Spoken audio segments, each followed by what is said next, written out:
पुष्प वाटिका में जाकर आप खड़े हो गए और पुष्पों की विभिन्न प्रकार की सुगंध आ रही है, आप वहां खड़े होकर के आनंद लीजिए। कोई भी आपको मना करने वाला नहीं है कि आप फूलों की सुगंध क्यों ले रहे हो। कोई मना कर सकता है? कभी नहीं कर सकता। आप जुर्म कब करते हैं जानते हो? जब आप फूल को तोड़ने के लिए हाथ बढ़ाते हैं। फूल को तोड़ने के लिए हाथ किस लिए बढ़ाया आपने? क्यों बढ़ाया? उसके गंध से प्रेरित होकर। क्या तोड़ने से उसमें से ज्यादा गंध आप ले लेंगे? नहीं, गंध तो वही आएगी।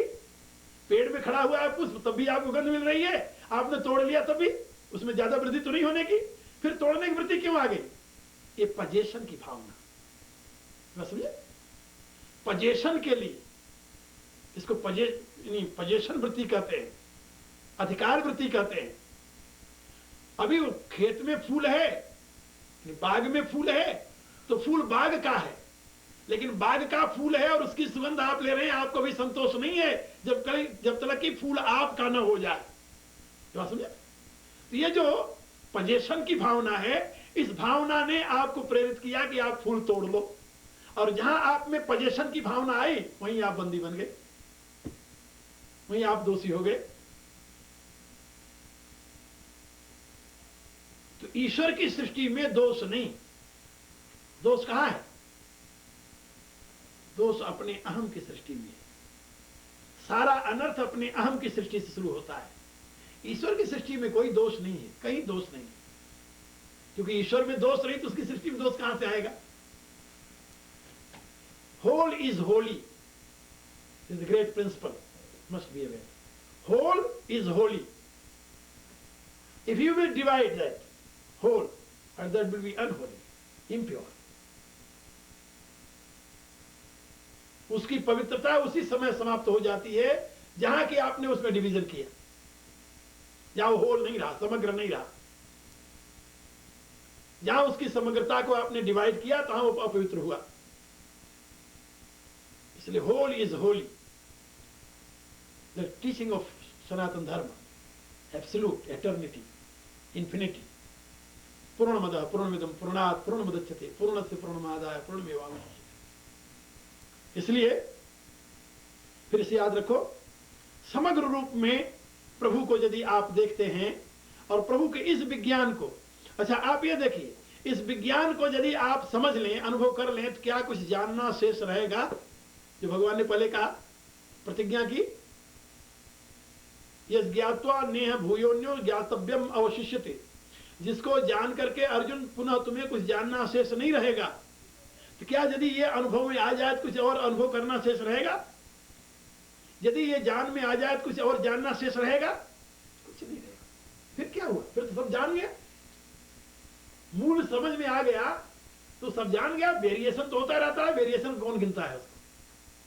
ये भगवान करें, ये तत्व विज्ञान है जिसको समझना है। इसी तत्व विज्ञान को समझाने की प्रभु ने प्रतिज्ञा की है। और यह तत्व विज्ञान कहते हैं वही समझ सकता है जिसका मन मेरे में लगा हो, जो मेरे ही आश्रित हो और जो मेरे से युक्त होने का प्रयत्न कर रहा हो, मेरे से एक होने का प्रयत्न कर रहा हो। मन मना भो मय्यासक्त मना पार्थ योगम युञ्जन मदाश्रय। ये तीन शर्तें हैं, मय्यासक्त मना पार्थ योगम युञ्जन एन मदाश्रय। मेरे में मन लगा हुआ हो, मन की पूरी आसक्ति प्रभु में हो और प्रभु से एक होने का प्रयत्न करता हो और प्रभु के ही आश्रित हो। ये ज्ञान भगवान करे उसको प्रकट हो जाता है, प्रत्यक्ष हो जाता है। तो मत्ता परतरम नान्यत कंचिदस्ति धनंजय मयि सर्वमिदं प्रोक्तम सूत्रे मणिगणा इव। जैसे सूत्र और सूत्र की मणियां, इसी प्रकार से मेरे से सारा जगत परिपूर्ण है। आगे अब भगवान बता रहे हैं, अभी तो बता दिया जैसे सूत्र और सूत्र में मणियां, जो सूत्र को, मणियों को जो पिरोए हुए है वो कौन है? सूत्र है। सारी मणियों को पिरोए हुए, सबको धारण किए हुए जो सूत्र है, वो सूत्र क्या है? अब आगे उस सूत्र की व्याख्या कर रहे हैं। रसो अहम अपसु कौन्तेय प्रभास्मि शशि सूर्ययोः। रस और प्रभा, प्रकाश, रस और प्रकाश, ये दो खास तत्व हैं, मूल तत्व है जगत में। रस और प्रकाश, इन दोनों के बिना जीवन नहीं रह सकता। इसीलिए वेद में रस को और प्रकाश को परमात्मा कहा है। रसो वै सह रसम हेवायम लब्ध्वा आनंदी भवति। रसो वै सह, वह परमात्मा रस स्वरूप है, निश्चय ही वह परमात्मा रस स्वरूप है। रसम ही, निश्चय ही जो उस रस को प्राप्त कर लेता है वह आनंदी हो जाता है, आनंदी भवति, आनंदी हो जाता है। उस परम रस को जिसने पान कर लिया वो आनंद में मग्न हो जाता है। उस परम रस से बड़ा और कोई रस नहीं होता। वो परम रस जो है वो जीवन का स्रोत है, जीवन का आधार है। और प्रकाश, प्रभा जिसे कहते हैं, तो प्रकाश, प्रकाश के बिना भी कुछ नहीं है, प्रकाश के बिना जीवन हो ही नहीं सकता। रस और प्रकाश ये दोनों सृष्टि के मूल आधार हैं। हमारे यहाँ उपनिषदों में, वेद में अग्नि सोमात्मकम जगत बताया गया है। तो सोम जो है वो रस है, अग्नि जो है वो प्रकाश है। अग्नि सोमात्मकम जगत, सोम क्या है? रस है। और प्रकाश क्या है? अग्नि है। रस सोम है, प्रकाश अग्नि है। और यही अग्नि और सोम से युक्त एक सारा विश्व जगत है, जिसको कि मैंने अभी आपको विभिन्न नामों से समझाया। उसी को अग्नि और सोम कहा गया है।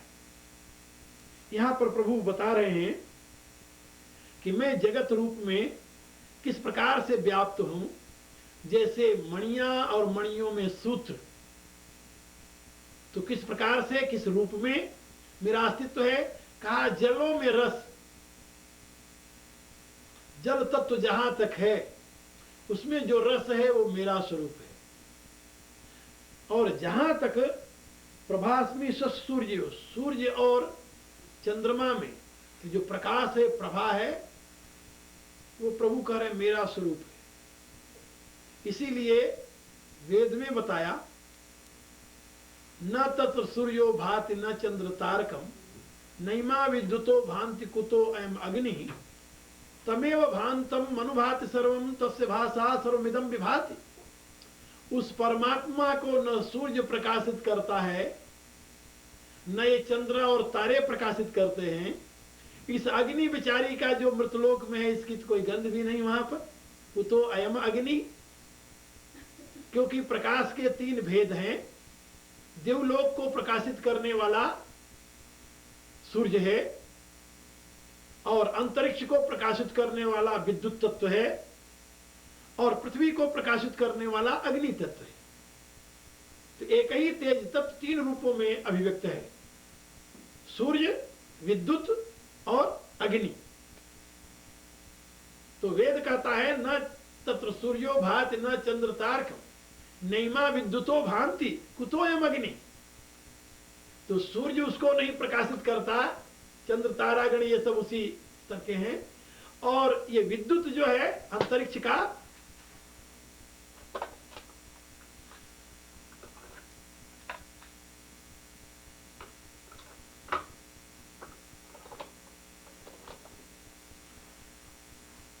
अंतरिक्ष के प्रकाश का जो स्रोत विद्युत है, अंतरिक्ष को प्रकाश युक्त करने वाला, वो भी उसे प्रकाशित नहीं करता। और जब विद्युत और सूर्य की गति नहीं है तो कुतोयम अग्नि, इस अग्नि विचारी क्या गिनती है? अग्नि विचारा जो मृतलोक का जो ईंधन के माध्यम से प्रकट होता है, कुतोयम अग्नि, तमेव भांतम मनुभाति सर्वम। उसी के प्रकाश से सूर्य प्रकाशित हो रहा है, उसी के प्रकाश से विद्युत प्रकाशित हो रहा है, उसी के प्रकाश से अग्नि का अस्तित्व है। तमेव भांतम मनुभाति सर्वम तस्य भाषा सर्वमिदं विभाति। उसी का प्रकाश इन सब को प्रकाशित कर रहा है। ये वेद का संदेश है। और यही बात भगवान ने गीता के 13वें अध्याय में, 15वें अध्याय में भी कहा है। गीता में कई जगह कहा है भगवान ने, ज्योतिषामप तज्ज्योति तमसा परम मुच्यते, ज्ञानम ज्ञेयम ज्ञान गम्यम हृदय सर्वस्व निष्ठित। वो ज्योतिषामम तज्ज्योति, वो समस्त ज्योतियों की वो ज्योति है, सारी ज्योतियां उसी से है, उसके सिवा और ज्योति नाम की कोई चीज नहीं है। और यही बात रामायण में तुलसीदास जी ने कही है। जो बात वेद में है, गीता में है, वही रामायण में है। रामायण में तुलसीदास जी कहते हैं, विषय करण सुर जीव समेता, सकल एक से एक सचेता, सब कर परम प्रकाशक जोई, राम अनादि अवधपति सोई। वेद में जिसे ब्रह्म कहा गया है, रामायण में वह राम है। तो तुलसीदास जी कहते हैं कि सकल जगत प्रकाश प्रकाशक रामू, मायाधीश ज्ञान गुण धामू। ये जगत में जितने प्रकार के प्रकाश हैं, विद्युत का प्रकाश, सूर्य का प्रकाश, अग्नि का प्रकाश, समस्त प्रकाशों का प्रकाशक कौन है? बोले राम। जगत प्रकाश प्रकाशक रामू, मायाधीश ज्ञान गुण धामू। समस्त जगत में जो प्रकाश है, सबका प्रकाशक वो राम है। और विषय, इंद्रियां, देवता और जीव, ये जितने भेद हैं, सब कर परम प्रकाशक जोई। इन सभी का परम प्रकाशक जो है, सबको प्रकाश प्रदान करने वाला जो है, राम अनादि अवधपति सोई। वही अनादि अवधपति राम है। तो इसी तत्व की व्याख्या रामायण में इस ढंग से की गई है। तो यहाँ पर प्रभु बता रहे हैं कि रसो अहम अपसु कौन्तेय, हे कौन्तेय, अपसु जल में, अहम रसः, जल में रस में हूं। अब जल अपस्तत्व जहां भी है, यहां अपसु है, अपस्तत्व, अपस्तत्व माने लिक्विड। जल तो आप सारे लिक्विड को जल नहीं कहते होंगे, जो कुछ लिक्विड है उसको जल कह देते हैं आप, शायद नहीं कहते होंगे। लेकिन अपस्तत्व जो है वो लिक्विड के लिए है। अपस्तत्व माने गीला, जो कुछ गीला है, सरस है, उसको अपस कहते हैं। तो अपस्तत्व जो है उसमें रस जो है, प्रभु कह रहे हैं मैं। तो लिक्विड में जो रस है वही तो उसके लिक्विडनेस का आधार है। लिक्विडनेस का आधार क्या है? उसमें जो रस है, एसेंस ऑफ लिक्विडनेस, ऐसे कह सकते हैं अंग्रेजी में। तो प्रभु कह रहे हैं वो मेरा स्वरूप है, वही मैं हूं। और प्रभास्मि शशि सूर्य, और शशि और सूर्य, चंद्रमा और सूर्य में प्रकाश जो है, प्रभा जो है, वो मैं हूं। और प्रणव सर्व वेदेषु, संपूर्ण वेदों में ओम जो प्रणव है वो मैं हूं। शब्द खे पौरुषम नृषु, और आकाश में जो शब्द है वह मैं हूं। और जीवों में जो पौरुष है, जीवनी शक्ति है, वह मैं हूं। आकाश में जो शब्द है, खे माने आकाश, उसमें जो शब्द है, शब्द गुण आकाश का है, वह मैं हूं। रस गुण जल का है, वह मैं हूं। प्रभा गुण सूर्य और अग्नि आदि ज्योतिषमय तत्व का है, वो मैं हूं। और वेदों का जो सार तत्व प्रणव है, वह मैं हूं। प्रणव माने ओम, इसको वेदों का सार कहते हैं। हमारे यहां सनातन धर्म में माना गया है कि धर्म का आधार वेद है, वेदो अखिलो धर्ममूल। धर्म का आधार वेद है, वेद की मां गायत्री है, और गायत्री का आधार जो है वो एक अक्षर प्रणव है, ओम। इसलिए सारा विश्व का ज्ञान, विज्ञान ये प्रणवात्मक है, ओम। इसीलिए वेद में कहा गया ओम इति एकाक्षरम ब्रह्म। गीता में भी यही कहा है, 8वें अध्याय, ओम इति एकाक्षरम ब्रह्म। वेद में बताया गया ओम इति एतत् सर्वे वेदा यत् पद्मामनन्ति, कठोपनिषद में आता है, सर्वे वेदा यत् पद्मामनन्ति पांच सर्वाणि चेद वदन्ति यदि क्षंतम ब्रह्मचर्यम चलन्ति तत्ते पदम संग्रहेण ब्रवीमि ओम इति एतत्। कल मैंने थोड़ी सी नचिकेता की कथा सुनाई थी आप लोगों को, कल या परसों, जो यमराज के यहाँ तत्व विज्ञान के लिए गया था। तो वहां पर यमराज ने उसको कहा कि अब सारे वेद जिस परम तत्व का वर्णन करते हैं, और सारे तपस्वी जिसके लिए तपस्या करते हैं, और जिसको जानने की इच्छा वाले ब्रह्मचर्य का पालन करते हैं, उस परम तत्व का वर्णन मैं तुमसे कर रहा हूं। ओम इति एतत्, वो क्या है? ओम इति एतत्, वह ओम। ये ओम साक्षात पर ब्रह्म परमात्मा का वाचक तत्व है। ओम और परमात्मा दो नहीं है, ओम और ब्रह्म दो नहीं है। ब्रह्म का साक्षात्कार ओम का साक्षात्कार है, और ओम का स्मरण मात्र ही ब्रह्म की अनुभूति। बड़ी महिमा है, बड़ी महिमा है इसमें। प्रणव धनु सर्वयात्मा ब्रह्म तल्लक्ष्य मुच्यते अप्रमत्तेन वेधव्यम सर्वोत्तरमेव भूय। ये ओम की बड़ी महिमा है, साधना। गृहस्थ लोग ओम की उपासना नहीं करते। क्यों नहीं करते? कि ओम प्राण की ऊर्ध्व गति कर देता है। ओम का जो जाप करते हैं, ओम का जो नाद करते हैं, उससे प्राण की ऊर्ध्व गति हो जाती है। और प्राण की यदि ऊर्ध्व गति हो जाए तो धीरे धीरे संसार से विरक्ति हो जाती है। तो जैसे जैसे प्राण की ऊर्ध्व गति होती है, वैसे संसार से विरक्ति, संसार से ऊपर उठने लगता है आदमी। क्यों? प्राण नीचे है तभी तो हम नीचे हैं। प्राण ऊपर हो गया तो हम ऊपर हो गए। जिसका जितना नीचे प्राण है उतने नीचे स्तर का आदमी है। और दुनिया के लोग ये चाहते हैं कि हम संसार में रहकर सुख भी लेते रहे, परमात्मा की टांग भी पकड़ ले। तो अब जो महात्माओं के पास जाते हैं, महात्मा सोचते हैं कि इनको ओम का जब बता दो तो सारा दिवाला निकल जाएगा, कल से रोने लगेंगे कि कौन महात्मा मुझे क्या कर दिया। इसलिए ओम का चिंतन सन्यासी लोग ही करते हैं। गृहस्थ को नहीं करना चाहिए, ऐसा कोई कानून नहीं है। ऐसा कोई कानून नहीं, गृहस्थ को नहीं करना चाहिए। लेकिन गृहस्थ को दीक्षा में केवल प्रणव इसलिए नहीं देते, नहीं बताते, जिससे कि उसकी पूर्ण विरक्ति न हो जाए कहीं। जब तक पूर्ण जिज्ञासा न हो, जब पूर्ण जिज्ञासा हो जाती है तब उसके प्रणव की साधना का क्रम चलता है। और प्रणव की साधना की अपनी विधि है, स्वतंत्र विधि है। उस विधि से यदि कोई साधना करे तो बहुत थोड़े अरसे में वह संसार से बहुत ऊंचे उठ सकता है, इसमें कोई संदेह नहीं। लेकिन अधकचरा आदमी स्वयं रोने लगता है। वो कहता है क्या हुआ है, तो मेरे बच्चों से, मेरे परिवार से मेरा प्रेम ही कम होता जा रहा है, मैं क्या करूं। कई लोग ऐसा सोचने लगते हैं, कर लेते हैं भाव में आके, फिर रोने लगते हैं कि ये तो मेरे बच्चे से प्रेम ही नहीं रहा, अब मैं क्या करूं। हम चाहते हैं बच्चे से प्रेम करें, वृत्ति नहीं बनती। चाहते हैं स्त्री से प्रेम करें, वृत्ति नहीं बनती। चाहते हैं पैसे से प्रेम करें, वृत्ति नहीं बनती। अब क्या करें? अब करोगे क्या? करोगे ये कि प्राण जो ऊपर जा रहा है उसको नीचे ले आओ। नीचे कैसे ले आओ? तो उसी को सोचते रहो, नीचे आ जाएगा। जिसको सोचोगे वहां प्राण चला जाएगा। धन को सोचोगे, धन में प्राण चला जाएगा। परमात्मा को सोचोगे, परमात्मा में प्राण चला जाएगा। जो मन माया ही माया विचारत, वो मन जात है माया के कूपा। जो मन ब्रह्म ही ब्रह्म विचारत, सो मन होते ब्रह्म स्वरूपा। मन जहां विचार करेगा, जहां टिक जाएगा, वैसे हो जाएगा। और जैसा हो जाएगा उसी में रस लेता है। तो भगवान कह रहे हैं कि यहां संपूर्ण वेदों में प्रणव में हूं, आकाश में शब्द में हूं, और पुरुषों में पुरुषार्थ में हूं। जो पुरुषत्व है, पुरुषों में जो पुरुषत्व है, वो पुरुषत्व में हूं। ये भगवान कह रहे हैं कि इस प्रकार से जो मूल मूल तत्व है, वो जब गंभीरता से मन कर, वे सब एक ही रूप होंगे।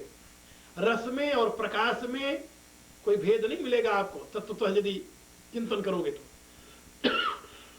तो ये इस प्रकार से भगवान ने अपनी विभूतियों को किन किन रूपों में वो प्रकट हैं वो बताया है। आगे फिर कल बताएंगे, समय हो गया है। श्री कृष्णं वंदे जगत गुरुम, श्री कृष्णं वंदे जगत गुरुम, श्री कृष्णं वंदे जगत गुरुम, श्री कृष्णं वंदे जगत गुरुम, श्री कृष्णं वंदे जगत गुरुम, श्री कृष्णं वंदे जगत गुरुम, वसुदेव सुतं देवं, कंस चाणूरमर्दनम, देवकी परमानंदम, कृष्णं वंदे जगद्गुरुम, सर्वे भवन्तु सुखिनः,